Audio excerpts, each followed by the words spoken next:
Witchcraft is a way of enchanting us. It has enthralled children and adults alike for decades, and we see this in the popularity of movies and TV shows that include the witchcraft trope.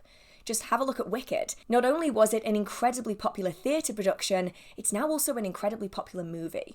The Craft, Practical Magic, The Chilling Adventures of Sabrina, and my personal favourite, Bewitched, are often considered cult classics, with many people watching them, myself included, time and time again. And these TV shows and movies draw their inspiration for their witchcraft from real-world practice. And while they aren't documentaries, and while everything isn't accurate, and there's lots that these episodes and movies got wrong about witchcraft, there's also a lot that they got right. So today we are continuing on talking about Agatha all along. In the last episode, we spoke about episodes 1 and 2. Today we're talking about episodes 3 and 4. So if you haven't caught up with those episodes, I would recommend you doing so before we get into this video. But with that being said, let's talk about what Agatha all along got right about witchcraft.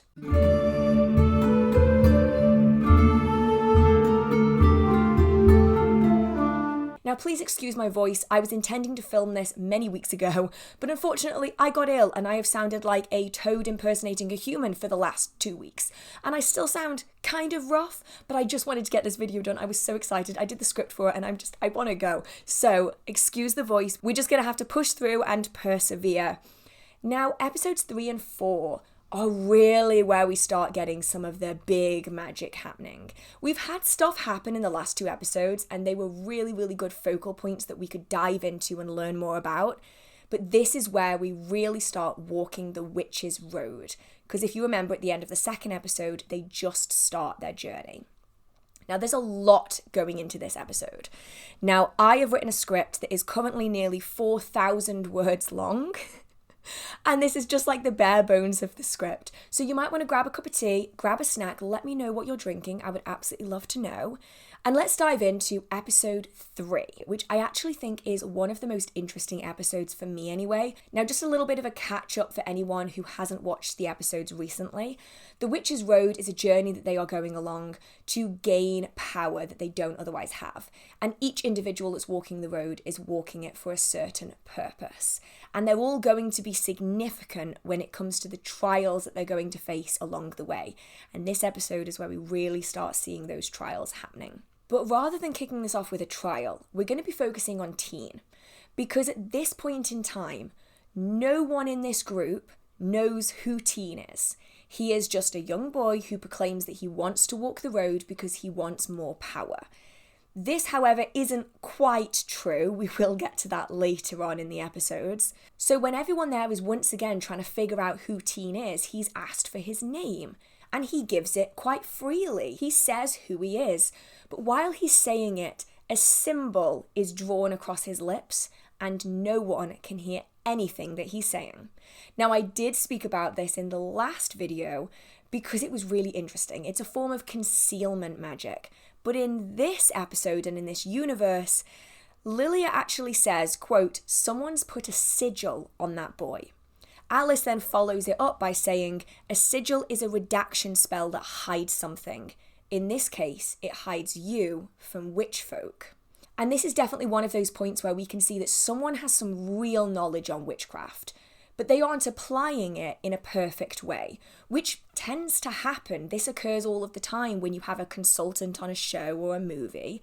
They can give information on a topic, but the people that they are relaying that information to maybe don't have that much knowledge themselves, and so they take that information and they may adjust it, adapt it to fit what the show requires. They might incorrectly use that information because something has slipped through the cracks or some piece of information has been missed. And so for me, I actually really enjoy seeing how they adapt real information into this magical world that they are creating. Now, a sigil is a real thing within witchcraft. It is a style of practice that many people will utilize, myself included, and I have several videos on this channel dedicated to creating and using sigils for yourself. A sigil is a magical symbol that has been created by a practitioner for a specific purpose.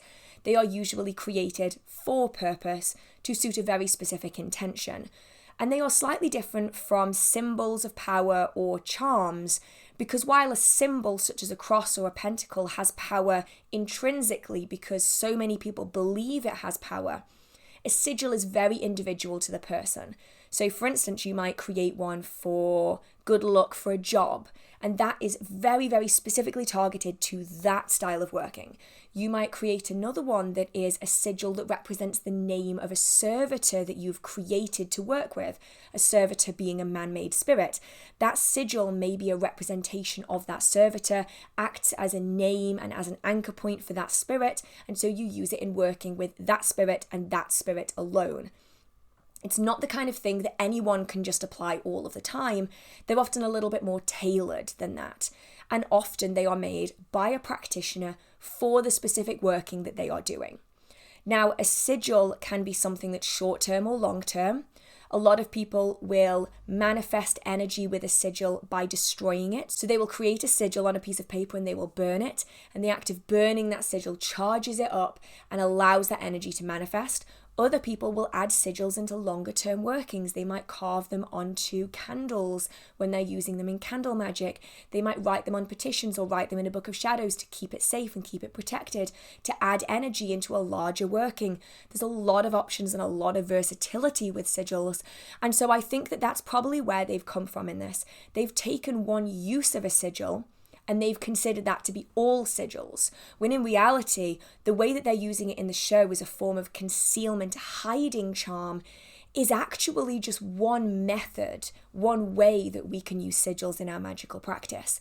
What I would consider to be the sigil they're talking about is actually the writing that appears over Teen's mouth.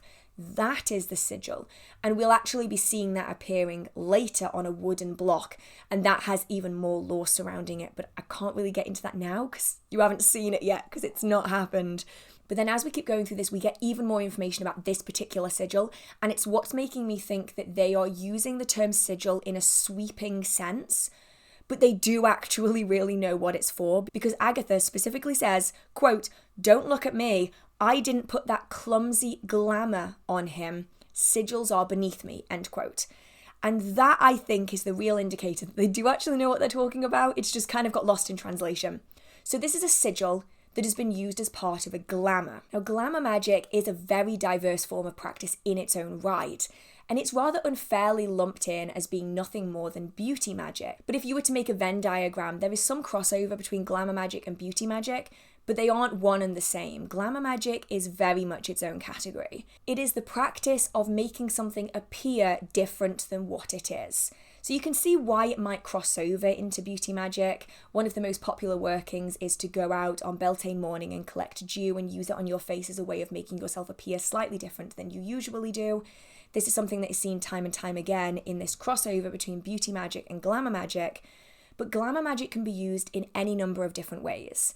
A lot of invisibility type workings are not designed to make you invisible, they are designed to make you less noticeable. It can fall under protection magic in a way. It might make you less noticeable to unwanted spirits and energies.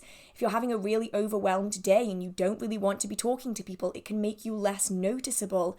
And so less people are going to just randomly come up and have a conversation with you. If someone is actively seeking you out, they're still going to be able to find you, but it might limit how many interactions you have with random people that maybe you just don't want to be talking to. Glamour magic is often used on books of shadows and on buildings and objects that maybe want a little bit of extra protection. You might make a book look less appealing than it really is, or make a building look less safe than it really is.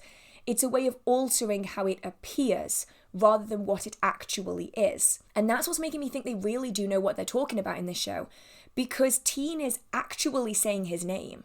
This spell is not stopping him from saying his name. He's saying it. He's talking about himself very openly. Every single time anybody asks him, he's happy to tell people his life story. But nobody can hear it because the glamour is affecting how other people are perceiving what he's saying. He has no idea that that glamour has even been cast on him. And that is what I love getting my nails in. I love the fact that they clearly know enough about it to have that distinction. You can do a beauty spell with glamour magic, but that doesn't mean it's going to change your physical appearance. It does change how you are perceived. So you can do a working that is a glamour magic confidence spell that might make people think you're more confident than you really are. It's still glamour magic. It's not necessarily changing your confidence levels, but it's changing how people perceive you. That's very much what this is. And it is the sigil that is actually creating the word. So that mark that we see going across his lips every single time he talks, That is the sigil. The working is actually a form of glamour magic. And this is just, it's so interesting to me. So they all just kind of go, that's weird, let's move on. So they keep walking along the road and they come across a house. Now, this is where the links to kind of like a journey really start coming together too, because they find this house and it doesn't really matter what they do with the houses that they find. You can't run away from them. Like, they try it on several occasions to not go into the house that is the trial that they're having to do, but they just can't do it because when they turn around, the house is there. They turn around again, the house is there. They go a different direction, the house is there. Because much like with journeying, when you seek out to find answers, you are going to get those answers. They might not be in the way that you want them to be. They might not be in the way that is comfortable. If you have asked for something and you are on this journey in order to do it, expect that you are going to have to do it. It is very much a put your money where your mouth is. If you say you want personal growth, expect to do the hard work. Same applies when it comes to them walking the road. So they find this house. They have to go inside and suddenly, like glamour, everyone is wearing different clothes. So they enter this house and it looks very, very nice. It is like a beachside, whoever owns it has more money than sense kind of a house. And while they are there, we start gaining little bits and pieces of information that might be important later. If it is, I'll talk about it when it appears later in future episodes. But one thing that we do learn is that Alice has a tattoo that is designed for protection. And it was actually forced upon her by her mother, who felt that she needed to get it because they believe that they have a family curse. Now, protection symbols ties into the sigils that we were talking about earlier. Commonly, they are used by practitioners much in a way that Christians would tattoo a cross on them, or they would wear a cross all of the time. Many practitioners will have a tattoo of a pentacle, or a triple moon, or a pentagram. They will have tattoos of symbols that are very significant to them, and some people will also tattoo specific sigils and items for protection. So some people, for instance, may have the abracadabra charm tattooed on them. Some of them may have Sator squares tattooed on them. Other people will have pentacles. Some people will have sigils that have been specifically designed by them for protection. Other people may have sigils and symbols that have been created by their spirits and their deities for protection that they then get tattooed on them. Tattoos may be significant as well. You'll often see a lot of practitioners with the elements across their fingers here, and usually the finger that is chosen is related to the element that that finger is related to. So the different fingers have different elemental correspondences, all ties into the way it can be worked into magic. Tattoo magic is like its own thing in and of itself. It's fascinating. But when it comes to getting protection tattoos, I would say that when you're doing like symbols that I would consider to be charms, these are symbols and items that have intrinsic power simply because of the belief in them. Things like crosses, pentacles, pentagrams. You don't need to do too much with that. But when it comes to like sigils, they need energy in order to sustain themselves. And so I'd recommend linking this to some kind of external power source, linking this to perhaps something that you do in your daily life. So maybe it's exercise, maybe it's taking a shower, it's charging as you are doing that, or just charge it on a regular basis just to make sure that you are staying safe. But you do not need tattoos in order to be protected in witchcraft. People will draw sigils on themselves in eyeliner pen. I do that all of the time. It is something that you can do if you choose to. It's not something that you have to do. But the idea of a generational curse, that is going to be coming back in the next episode. It will be in today's episode, but it's in episode 4 rather than episode 3. So we'll get that. And while all of the women are chatting over a bottle of wine, that's going to be important later, they're also talking about other things as well. So they're talking about the stereotypes of witchcraft, because Mrs. Hart, I believe her name is Mrs. Hart anyway, the green witch that isn't actually a witch, she was just kind of dragged in because they needed another person. She says, a witch is really just a name for a bad girl, right? Oh, I viscerally cringed when she said that. Like, everything in me like went, ugh. I shriveled inside when she said that. But I'm very glad none of the other witches around her took that lying down. They were like, no, that is a massive stereotype. Like, we are not green-skinned, we do not have pointy hats, we do not ride on broomsticks. Like, all of these stereotypes are following us around. And I'm really glad that they did that, because in the show, all of the witches are like stereotypes of a modern witch. Like we see like Jen being like the very pink girl boss, like I make YouTube videos about witchcraft. Yeah, sorry, I'm a modern stereotype, I've discovered. You have Lilia, who's a stereotype of a fortune teller. We have Mrs. Hart, who's a stereotype of a green witch, where her hands are in the dirt all the time and she's got the gardening gloves on, you know. Every single one of these people is a stereotype. And so I like the fact that they are then diving further into the stereotypes and they're like, yeah, these stereotypes are following us around. And I know that there's a bit of discourse at the moment where some people don't want to be talking about the misconceptions anymore. They don't want to be talking about the stereotypes because it's been done enough and we don't need to talk about it anymore. But some of the stereotypes that are going to be brought up later in this episode are stereotypes that are rooted in a really brutal part of our history. And while some of them, like the green skin, are from the Wizard of Oz, and they aren't really that significant, some of the stereotypes and the misconceptions surrounding witchcraft are still leading to people being accused and sentenced for practicing witchcraft. Like the witch trials aren't over. We don't see them here in Europe anymore or in North America yet. But in other parts of the world, we still see witch trials and misconceptions are still rife. So I do think that even though it can be a little bit tedious, a little bit repetitive, I do think it is still important that we talk about these, because stereotypes that were once commonplace 400 years ago in Europe are still being used to accuse witches in other parts of the world. And that is absolutely awful to me. So you remember that bottle of wine that I said would be important? Yeah, well, it was poisoned. Of course it was. Why drink a suspicious bottle of wine that is in this overly beautiful house? It's poison, and so they have to find an antidote, and this is where Jen comes into her own. She is a potion witch, after all. This is what she's good at, and so they go around the house and they try to find the ingredients that Jen needs to complete her antidote. And while we're going through this scene, there's a few comments that are just made in passing that I think people don't realise are as cool as they actually are. So Jen says, quote, "Eye of Newt, also known as mustard seeds," end quote. And while a lot of people might be thinking that this is just a reference to the witches in Shakespeare's Macbeth, this is actually a real form of practice. A lot of the folk names are really fantastical, like Eye of Newt. We also have bat's wings, corpse candles, dead man's ashes. It sounds really fantastical. And this is the way that plants have been described for quite a long time. We see records of it going back. I believe one of the articles that I read was a 15th century manuscript. I will have to double check that to make sure. But they were used as descriptors to help you understand which part of the plant was necessary, and it was often used as a way of describing how a plant appeared. So, as an example, Eye of Newt being mustard seeds, because if you look at a mustard seed whole, it looks like an eye, and one of the creatures that are associated with this colour of eye and the size of the eye would have been a newt, hence Eye of Newt. There's other examples though, like bat's wings are holly leaves. And this is a perfect descriptor of the shape of that leaf. It does look like a bat's wing, so if someone were to ask you to go and collect bat's wings, you would have to go and collect holly leaves.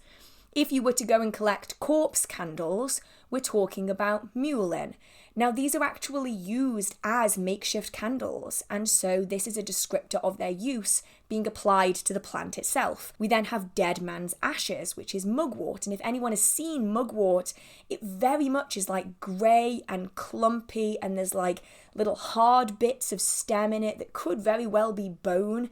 And it does kind of look like a jar of ashes. It makes total sense to me why they would call it that. Often the names were often directly related to the part of the plant that you would need to be using. So just as an example, I have a list here. Flowers were called tongues, whereas stems were called tails. Leaves were called feet, hands, paws, or wings, hence bat's wings being holly leaves, specifically rather than, say, the fruit. As an example, adder's tongue is actually dog's tooth violet, and the part of the plant that you would be using would be the flowers. And all of this makes a lot of sense when you think that a lot of the people that were conducting herbalism, herbal remedies, were local healers. They probably weren't able to read and write. So much like how with pubs in England, this is a bit of a tangent, but I hope it's interesting for anyone anyway. Pubs in England are often called repetitive things. So you'll often get something like the Golden Swan, or you will get, say, the King's Head. And the reason that these pubs are repeated up and down the country is because people often couldn't read and write. And so they would look for a symbol on the front of that pub as a way of identifying what it was. So you would come off the boat, say, if you were a sailor, and you'd say, let's all meet at the King's Head. And everyone knew where the King's Head was because the sign for the pub would be the King's Head, or it would be the Golden Swan, or it would be the King's Oak or something. These names are really repeated and they're really visual. The same applies when it comes to plants. If you weren't literate, you could know what to look for based off this code. So if someone told you that you needed to be looking for a tongue, then you knew you needed to be looking for a flower. If you were looking for a tail, you were looking for the stem. If you were looking for the wing, you were looking for a leaf. It makes a lot of sense. And then we also see it tied into the work of Shakespeare in Macbeth, when you have the witches putting together that potion, that brew that they are creating. They're referring to everything in code. So the witches in Macbeth say the following. They say, double, double, toil and trouble, fire burn and cauldron bubble, fillet of a fenny snake, in the cauldron boil and bake, eye of newt and toe of frog, wool of bat and tongue of dog, adder's fork and blind worm's sting, lizard's leg and owlet's wing, for a charm of powerful trouble, like a hell broth boil and bubble. Can we see it now? I just think this is so cool. All of these ingredients are real plants. They're just using the folk names for them. And so when we go through the ingredient list, we have a really good idea as to what all of these ingredients represent. Now, on some of them, there's a little bit of uncertainty, and it depends on where you are, because some people will have called one plant something slightly different to another. So eye of newt is, as mentioned, mustard seeds. Fillet of fenny snake could be any number of different things. So it could be snake meat, with the idea of it being a fillet. It could be something like leeches. It could also be something like snake root, which I actually think I'm probably leaning a little bit more towards. Toe of frog is actually the bulbous stem of a buttercup. Wool of bat could be moss or holly, depending on whether you focus more on the wool or the bat bit. Tongue of dog is actually hound's tongue. Adder's fork is dog's tooth violet. Blind worm's sting could be a few different things. It could be poppy seed, knotwood, or worm's wood. Lizard's leg is ivy. And then owlet's wing is likely to be either garlic or ginger. And so even just the ingredients in something fantastical like Macbeth, which was written hundreds of years ago, we see as being rooted in real folk practice. And I know that took a bit of a tangent because we started talking about Macbeth and Shakespeare instead of Agatha all along. But I think a lot of people will have got this reference as being related to Macbeth, but maybe missed the deeper reference that came from Macbeth, which I think is just so cool. Maybe I should do like a full video on the different like meanings and like all of these folk names. I think that could be pretty cool. Now, once they have all of the ingredients, during this process, they've also been hallucinating madly. So I'll be touching on those when we get to like their individual episodes later on. They need to bring all the ingredients together into a potion. And they do this by using a cauldron, or the most makeshift version of a cauldron they can find, the kitchen sink, which I love the idea of this make, do, and mend approach to it, where they're like, we need a cauldron. We don't have a cauldron. What is the closest thing to a cauldron? The kitchen sink. And a very nice kitchen sink it is. This house is beautiful, but damn, all they had is a kitchen sink, which I just really like. They add all of their ingredients in, and then they have to stir counterclockwise and add in a single strand of their hair. Now, this is significant. So this is a very traditional way of making a potion, is you have a watertight container that is able to take heat, so it has a heat source, and this is often done with a cauldron that is hanging over a candle or an open fire. And then the stirring is done in a certain motion, whether clockwise or counterclockwise, as a way of imbuing that potion with additional energy. You can do this during certain moon phases as well to really amplify the energy and intention. But primarily, this direction is used to set the intention. And it's not just used when it comes to cauldrons. It's used when it comes to cleansings, when it comes to circle casting, when it comes to general working space. People will often work in a set direction based on their intention. So clockwise is also known as Deersil, and it is commonly the way that you would open a circle. So a ceremonial magic circle within witchcraft, you would walk clockwise. You would also stir things in a clockwise motion in order to attract things in. The alternative, anti-clockwise, is what they're doing in this potion. It's used to remove things. So it's also called widdershins, and it's used when you're closing a circle or when you're wanting to remove things from a situation. You would stir things counterclockwise. And so that's what they're going to be focusing on here. They're wanting to remove the poison because they're creating an antidote. So they're stirring it counterclockwise. And it's really specifically said that they're doing this counterclockwise, which is another thing to me that says they know what they are talking about. The piece of their hair, as I mentioned in the first episode, is all about adding in a taglock. It represents the people that potion is designed to be helping. And so each individual has to add a little piece of their hair in there as a way of attaching that working onto them. Now, this is a tangent again, but if you have ever seen Hocus Pocus, this is when they take a bit of their tongue, they bite the end of their tongue off to put it into that potion in Hocus Pocus. That's the exact same principle. They are doing it so that they can attach that working onto them, so anything that they get out of that working is going directly to them rather than being just kind of a generic energy.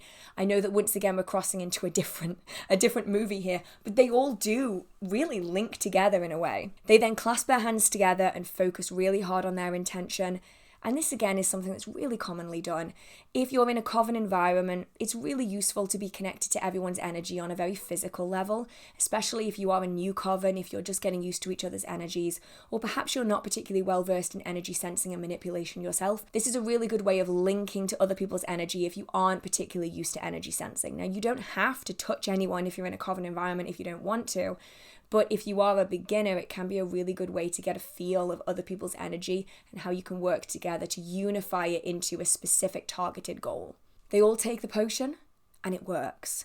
Not only are they free from this house, which at this point, by the way, they are nearly being drowned because seawater is about to break through all of the windows. I forgot to mention that, but it is going to be important in a minute.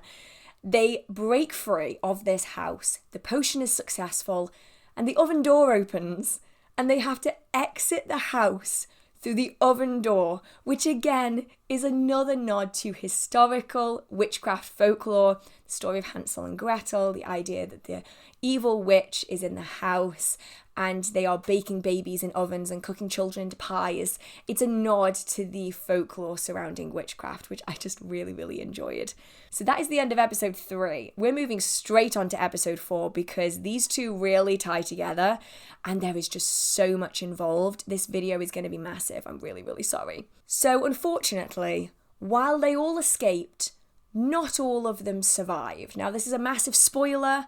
Do not watch if you do not want to know. But Mrs. Hart actually had 2 glasses of wine, not 1. And she only had 1 dose of the antidote, and so she ended up dying. So they're now down a green witch, and they really need a green witch. So they conduct a summoning spell. Now, a summoning spell in this way is slightly different than what we would see in the real world, but we can definitely see a basis, like a fundamental layer of information going on here. So they essentially carry out this spell where they create a form of a human on the ground. They chant in Latin, I believe it's Latin, and they are focusing on their goal of manifesting, attracting to them a replacement green witch. And they get what they wanted. Rio, the woman that attacked Agatha in the first episode, is back as their substitute green witch. She literally claws out of the ground like a corpse coming back to life. And that's really where the distinction between summoning workings in a movie and a TV are different than summoning workings in the real world. So summoning spells are done quite often actually by some practitioners, not by all. In, say, love workings, you might want to be summoning someone into your life that might be the perfect fit for you. You are essentially creating a way that you can meet them, and then everything that happens after that point is entirely up to you. You might want to summon a demon into a summoning circle and work with them that way. You might want to summon up energy that you're going to be using in a working. There's lots of ways that summoning is used in witchcraft. Sometimes it involves chanting, sometimes it doesn't. It often doesn't manifest in this way though, with people literally just popping out of the ground. This one is definitely a movie magic kind of situation, but the basis is real. It is about pulling the threads and attracting something towards you, and they are doing this with representational magic. So witchcraft is generally classified in 2 categories, though there's definitely some overlap in the middle. You have contagion magic and you have representational magic. Representational magic is using, say, a puppet that represents a person, a doll, or in this case, like using an outline of a person to represent what it is that you want to be manifesting. It is like attracts like. So you would say use the colour green in good luck workings because it relates to good luck. You might use fake gold coins in a working for prosperity because the gold coins is what it is that you want to manifest. And so like attracts like, which I just thought was really interesting. But while they're waiting for the summoning to happen, because at this point Rio hasn't popped out of the ground like a resurrected corpse, Leela says, quote, "Witchcraft takes time, the spell must marinate."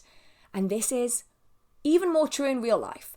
And I think it comes down to how you perceive witchcraft. I think a lot of people perceive it as being fantasy, an instant fix. I click my fingers and immediately I've gotten exactly what I want. And in reality, witchcraft is a little bit more like weaving a tapestry. This is how I like to describe witchcraft anyway. And on my channel, everything I talk about is always my experience or my understanding in something or my practice. It's all I can talk about because it's what I know back and forth, in and out. You know, it's what I do. For me, think of everything in life as being tied together with these little threads. And you might find that some areas of your life have got more threads than others. Certain people you might be tied to by a thread and other people you won't be. But everything on earth is interconnected together by a web of threads. And when we practice witchcraft, we are pulling on these threads, tying them together. We are cutting threads if we're doing something like a cord cutting. We might be drawing people together, drawing situations together, untying knots and blockages, things that we're really struggling with. The more knots and blockages, the further away something is, the more effort that's going to be required to pull the threads together, the longer a working is going to take to manifest. You can have workings that happen instantly. I've had it happen myself. These are usually things, though, where something is close to happening anyway. It just needed one knot taken out, or one cord to be snipped, or one thread to be pulled. But workings that contain a lot of energy and a lot of effort are going to take a lot of energy and a lot of time in order to manifest. And some workings just aren't doable. So a good example of this is the working I did that just happened instantaneously was a prosperity working. I just started my business. I was really struggling to make ends meet. I was literally on the verge of giving it up because I was not making any sales. I was really, really struggling to break through in the industry, and I did a prosperity working. And the moment I light that candle, immediately I get a sale. Like literally the moment that that flame takes on that wick, I get a sale, and from that point onwards, it doesn't stop. That was probably something that was on the verge of happening anyway, and I just gave it a push. Whereas if you are attempting to make Elizabeth Olsen, considering we were talking about Agatha all along, let's go for Elizabeth Olsen. You are attempting to make Elizabeth Olsen fall in love with you. If you have no ties to each other, not a single thread is linked together, there is no common ground between the two of you. In fact, not only is there no common ground between the two of you, there are hundreds of other threads that separate you from that other person. There is very little chance that you're going to be able to pull all of those threads, detach all of the necessary people, reattach all of the necessary people onto other situations to get them out of the way, pull all of the threads and connect them all together again in order to get that person into your life. More likely than not, that is simply not going to manifest. And this is why workings on celebrities, or I want to get $10 million but I don't want to do a single day's worth of work, are never going to manifest because there's too many threads that you have to pull.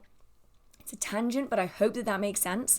That I like the fact that just a single line, just a throwaway line in this TV show is actually really, really valuable. We then move on to the next trial. Now, the next trial is in the form of another house. Now, I mentioned the seawater being significant earlier, and it's because all of the houses, so far anyway, are all based on elements.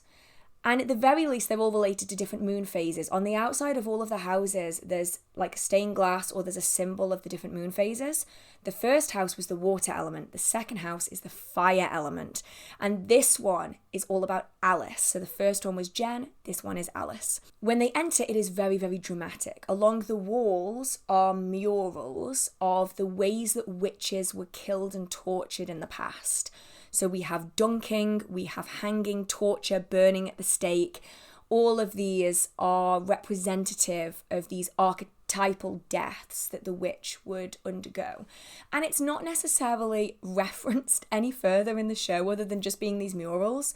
But this is what I mean when I say, like in the last episode, I mentioned that there's so many Easter eggs behind the scenes in this show that you might just not notice if you aren't actively looking for them. But as they are walking around trying to figure out how to start the trial, what's happening, Lilia warns Alice of danger. Now, it's not explicitly mentioned that she's overlaid by a spirit. That is what I am extrapolating out from the information I was given in the show. Now, being overlaid by a spirit is a real thing. It's a phenomenon that happens very often, especially to psychic mediums, especially to those who are looking for and visiting haunted locations.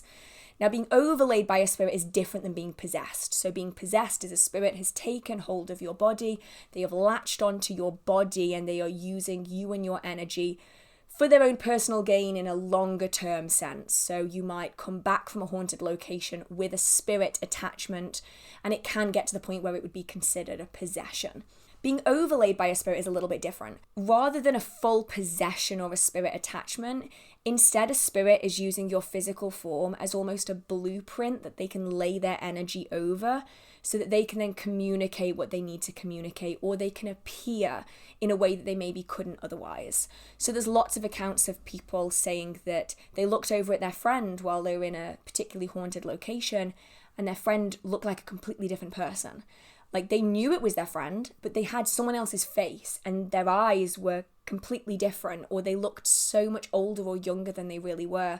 People where they've been talking and then mid-sentence their voice is the voice of another person, whether that is a very deep voice becoming a very high voice or vice versa, suddenly developing an accent that you didn't have before.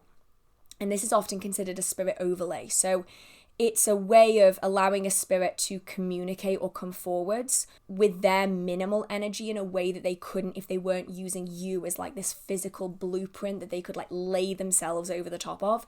So they aren't like inside you like a possession, they're just like laid over you like a mask. And that appears to be what's happening here. Usually spirits who overlay are wanting to communicate something. So it could be that they have an injury, say like on their head, or they're missing an eye, or perhaps they have a scar down here, or something is happening across here. And they want to express that to you because they can't share it with you in any other way. So they overlay on someone so you can see their physical form, so you can see any injuries that they may have. They may come through as an overlay when they want to communicate something and they aren't able to use their own voice, so they'll use the voice of another in order to do it. And overlays will typically last from a few seconds to a couple of minutes. They aren't like super long-winded things. Now, of course, there are definitely exceptions to that rule, but generally an overlay is a really short amount of time because the spirit doesn't have enough energy to manifest on its own. It's having to use you. So it's almost using you as like a temporary bolster to its minimal energy to allow you to kind of give them the boost that they need to do what they need, and then that's all they can do. So I just thought that was really interesting that they included that in the show. That's like, it's not necessarily witchcraft, but it's like witchy adjacent. So during all of this, we've discovered that Alice, while originally she was meant to be looking for her mother on the Witch's Road, turns out she already knows that her mother is dead. Her mother is actually the woman who wrote the ballad of the Witch's Road that is the most famous. And that's really the core part of this episode, because while they're in this place, Teen finds a clue that he has to play a vinyl record. He puts a vinyl record on the record player and it begins to play. And it begins to play backwards, and while it plays backwards, a demonic entity is released into this trial, this house. Now, once again, this isn't witchcraft, but this harkens back to the Satanic Panic era, where people genuinely believed that some of the most famous musicians in the world had actually sold their soul to the devil, and that there was evidence of this because if you played their records backwards, it was evidence because it was a demonic language being heard on the record. Does anyone remember hearing about that happening? Now, obviously, I was not around for the Satanic Panic era, but I very much remember the fear-mongering that came afterwards.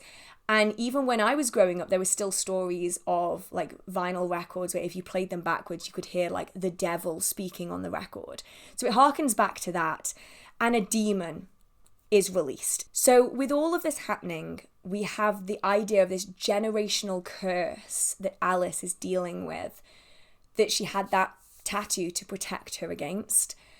That very much plays a part here because Jen and Lilia are suddenly burning, like physically, like they feel like they're on fire. And so the group encircles them in circles of protection to stop them from continuing to be hurt by what is essentially this curse. And when they look at where they were burning, they can actually see the same wound or birthmark on them now that Alice and her entire family have, because they are now marked with this curse as well. Now, there's a lot going on here in quick succession, so it could get a little bit jumbled. So we're going to start with generational curses. So a curse is a malefic working that has been carried out on another person with the purpose of causing them long-term harm. This could be physical, this could be psychological, this could be emotional, this could be energetic. A generational curse is a curse that has been cast upon the bloodline of that person. So it is not just them, it is also all of their children, and in some cases, all of the people that came before them too. So it becomes everyone in that bloodline. Now, I do want to say here that while curses and generational curses definitely do exist within witchcraft, in some areas, cultures, and traditions, they are more prolific than others. I have sadly also met a lot of people who believe that they are cursed, when in reality, what's happening is more likely something that they either can't control or a result of their actions. And again, this is not me saying that curses aren't real. This is me saying that I think humans in general really want something to cause the bad things that happen to us. It's really, really hard to accept that bad things happen because of something we've done, or bad things happen just because. That can often be really, really hard to deal with. In the years that I've been a practitioner and I've been speaking online, I have had a lot of messages from people, and a lot of the people who claim to be cursed, you can usually find a reasonable reason for it. And I don't think it's something to belittle people for or to shame people for. I think it's a part of human nature that we don't like uncertainty and we like having something to blame. And I think a lot of people sometimes will lean back and they will fall back on curses as a way of explaining, say, generational misfortune, families that have always been in debt, or families with long-term health problems. It's a way of making it easier. And so when it comes to figuring out whether you have a curse or not, there's usually lots and lots and lots of things that will line up to tell you that. It's rarely just one thing, it's usually a number of different things. I have an entire video on curses and hexes if that is something that you are interested in learning a little bit more about. I'll leave it up here if you do want to check that out. Now, during this time, we also have those circles being drawn around the women to stop them from burning. And this is considered a magic circle. Now, magic circles are used commonly within witchcraft. There's many different forms out there, everything from a compass laying to casting a magic circle to a summoning circle, containment circle. They're very, very popular and they're used in many different ways. So the most classic form would be a magic circle. And this is done usually before spells and rituals for two different reasons. So the first one is that it acts as additional protection. So it stops your spell or ritual from being tampered with by external forces and energies. So it allows you to feel a little bit more safe within your magical practice. The second reason why people might cast a circle is to contain energy. If you're raising a lot of energy in that space, you don't want it dissipating off randomly. You might want to gather it all together and send it out all in one go. And so a circle helps to contain that energy. If you are summoning something and you want to be protected against it, you might want to summon it into a circle. So inside of that circle is shielded from everything outside of it, so that you are shielded from everything that is inside of that circle. This is commonly done when evoking certain spirits, summoning upon certain spirits, things that are perhaps less savory in nature. And then you have things like compass layings, which are also a form of circle in a way. They are done by walking in a circle and delineating that energy to create a space that is other. You are creating man-made liminal space. It connects to the above, the below, as well as all of the elements, allowing you to call upon and go to different energies and elements within your spell and ritual. And so it's really, really exciting for me anyway to see them using circles in this way. We see it also in things like supernatural, the idea of a circle of salt. Like, there's lots of different ways that this is used. Hocus Pocus is another one as well. Same again, circle of salt, really commonly used as a trope because it's based on real magical practice.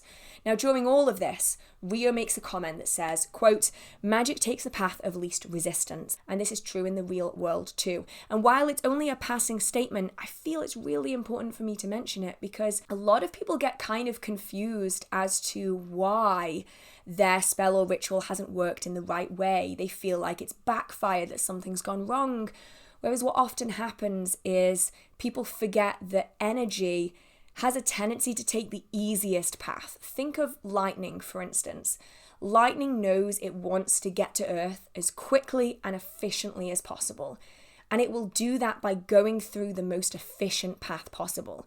That could be going through the spire of a church or a tall tree, or if you are the tallest thing there, it's going to go through you. It's going to pick the quickest and easiest path to follow. The same applies in witchcraft. So an example of a working going wrong is someone doing a spell and saying, "I want more money from my job." Okay, that seems reasonable, right? That doesn't seem that bad. Then they get in an accident at work and they end up with $3,000 in compensation. Well, you got more money from work, it just wasn't in the way that you wanted, and now you've got a broken leg. Whereas maybe what should have been said instead was that you would like assistance in working towards a promotion so that you can then get a pay rise at work. It's not necessarily guaranteed for vague workings to go wrong, but as I mentioned earlier with the pulling of the threads, if the difference between a pay rise and compensation from an accident is 2 threads worth of work and a pay rise is 100 threads worth of work, you're going to end up with compensation over a pay rise. And this is why I think it's really important that we word things carefully, not obsessively, but we are careful with our words. Not, "I would like to get a new house," which might result in you being evicted from the property that you're in and ending up having to sleep on your parents' sofa for 6 months while you try to find a new place. It could instead be, "I would like to work towards purchasing a new place from a good financial standpoint." And then you're still wording it in a sort of vague way. You're not like defining where it has to be, how much it has to be, what it has to look like, but you're giving the energy a dead set focus of, "I don't want this option, I want this option," even if it's going to take more work. And I think that's really important. It turns out that in order to pass this trial, they have to play the Witch's Road ballad that Alice's mum wrote the right way. And it is epic. It's incredible. I need to go back and watch just this scene alone. It was so good. And unsurprisingly, because we're only on episode 4, they succeed and they pass the second trial, but not without consequence. And I'm going to put this in now as a massive PSA, okay? So when the demon first appeared, Teen essentially got thrown through a glass window. And turns out he's actually been hit by a piece of glass. Like, he has a piece of glass sticking out of his side. What do they do on the show? They pull the piece of glass out. Don't do this. Please, please, please don't do this. It's not magic related. It really isn't. It's just something that I think is really important for me to say. If you or anyone that you know ends up with an injury with a protruding object, unless absolutely 1,000 bajillion % necessary, which is rarely the case, please do not remove that object. That object could be the only thing that is stopping you or your person from ending up with serious, serious injuries. So if you're in a situation like this, keep the object in place, get to an emergency room as quickly as possible and get professional medical treatment. Don't take it out. I viscerally cringed when I saw them just pull out this piece of glass. I'm like, That's the only thing that's stopping him from bleeding to death. Okay, PSA over. But this is significant because Jen is actually going to heal him. Now, Jen is bound. She's not meant to be able to use magic. And so we can see that the Witch's Road is already doing something. As they're going through the trials, their power is starting to magnify. She does this by taking some water and charging it in moonlight. And then she chants over this water. And she's essentially creating moon water. Now, moon water is something that many, many practitioners use. It's a common thing that is used by beginners because it's really easily accessible. It is water that has been charged under the light and energy of the moon. And it's used in lots of different workings, from Glamour Magick to Sigil magic to healing workings to divination and scrying to manifestation of goals. So many different things, and you can use it in different ways. So if you were to charge the water under the light of a full moon, you would probably use that for manifestation of goals, whereas the new moon might be for inner work, the waxing moon might be for manifesting things, and the waning moon might be for removing things. Lots of different options, but in this instance they're using it for healing workings. Now we are getting to the end now. We then have Lilia having another one of her psychic moments. And here she says, the Three of Swords, which is another tarot card. Now, the Three of Swords is associated with heartbreak and emotional distress. All of the cards that she is saying as the episodes go on are really, really significant. So we know shit about to hit the fan. The Three of Swords is not a card that you want to get. It depends, obviously, on the type of reading that you're doing, but generally speaking, it's not something that you want to see, especially in a reading that revolves around relationships with friends, with a group like this, or with a romantic relationship. We continue on with the misconceptions here, and this is what I was referencing earlier when I said that further down in this video, there's more reference to misconceptions. Lilia says, quote, "You know the worst thing about being a witch? All the misconceptions and rumour mongering, that we talk to goats, that we've all got an extra nipple," end quote. And this is a reference, as mentioned, to earlier belief systems. And I get that this is just said in like a really lighthearted way, but I feel like I need to be talking about the reason why this is a misconception and actually how horrific this is. Like, now it's like this joke, like, oh, Chandler's got a third nipple. It's very much seen as like a jokey, lighthearted way of like, oh, do you have a third nipple because you're a witch? People don't realise that this is one of the reasons that people were convicted of practicing witchcraft. Now, for just a few minutes, I am going to be talking about a topic that might be a little bit sensitive, so I'll put a timestamp on the screen if you do just want to skip over it. The bare basic information that it was used to see whether someone was a witch or not during the witch trial period. But let's talk about it a little bit more. So what would generally happen during this period of witch hysteria, where the witch trials were really, really prolific, is if someone was accused of being a witch, they were often brought in and they would be stripped naked in front of a group of up to about 20 men. They were shaved from head to toe, and then their entire body was inspected by these 20 or so people to look for what's known as a witch's mark. Now, a witch's mark could be something like an extra finger, an extra nipple. It could be a mole. It could be an old wound that had scarred and hadn't healed properly. And if one of these were found, you would be imprisoned for being a witch. And in some cases, they would take it a step further. In some cases, needles were produced. They were about this big. And any mark on that witch's body would be pricked with this pin, this needle. And if the particular mole or the nipple or whatever it was that they saw as being other didn't bleed, then that person would be convicted of practicing witchcraft. And then what happened next would vary depending on where you were. And there have been cases where people have died from being pricked. You can imagine, can't you, hours of being prodded with a sharp needle all over your entire body. When you've already been, in some cases, tortured, that's not going to end well. And it's why I'm very passionate about talking about the misconceptions. And while today it's like, oh, haha, you're a witch, do you have an extra nipple? It's that kind of like jarring thing of like, it has been hundreds of years. It has been hundreds of years, and yet the stereotypes remain. And in some cases, some of the stereotypes for the witch trials here in the UK or in Europe or in North America are still applied to people elsewhere in the world. And so I do think it's important that as a community, we understand where the misconceptions come from. So yeah, I know that was really kind of dark topic for a minute there, but I do think it's valuable information. So Teen wakes up after being healed and he asks Agatha who put the sigil on him. Like, who was it? And she says that she doesn't know because sigils, when cast in this way, also stop the person who created the sigil from remembering that they created the sigil. Like, it stops everyone from understanding what the sigil was designed to protect. And I suspect that this maybe comes back to the idea that when we do spells and rituals, we're meant to forget about that working. Like, once that working is done, the goal here is to not focus on it, because then it stops us from sabotaging that working. So in this instance, this working is designed to conceal Teen's real identity.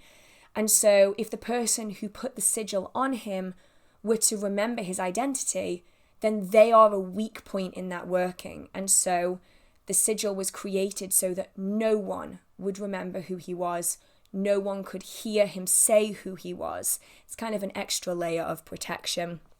And then Agatha says, sigils are destroyed, not lifted. And again, this harkens back to the idea that when a sigil is created, it is usually created through its destruction. So you would usually burn a sigil in order to charge it, to release its energy, which I think is like a nice nod back to the use of sigils. And that is the end of episode 4. And this might be the longest video I've filmed in a long time. So I'm really, really sorry if this was just way, way too long. I might end up having to split this into 2 episodes, one for episode 3 and one for episode 4. If I do, I'm really, really sorry. But I hope that you did enjoy this. Did you spot any other Easter eggs in episode 3 or 4 that I did not mention? I'm sure there's loads. Feel free to put them down in the comment section. I would love to know. And what did you think about Agatha all along? I know it divided a lot of people. Some people loved it. Some people hated it. I'd love to know. Let me know which your favourite episode is as well. But don't give any spoilers, or at least try not to. If you have a favourite episode, do let me know, and I'm looking forward to getting round to it. If you have enjoyed this series so far, feel free to subscribe. I am going to continue it on so we can do more episodes in the future. I hope you're staying safe. I hope you have a marvellous magical day, and I will see you in the next video.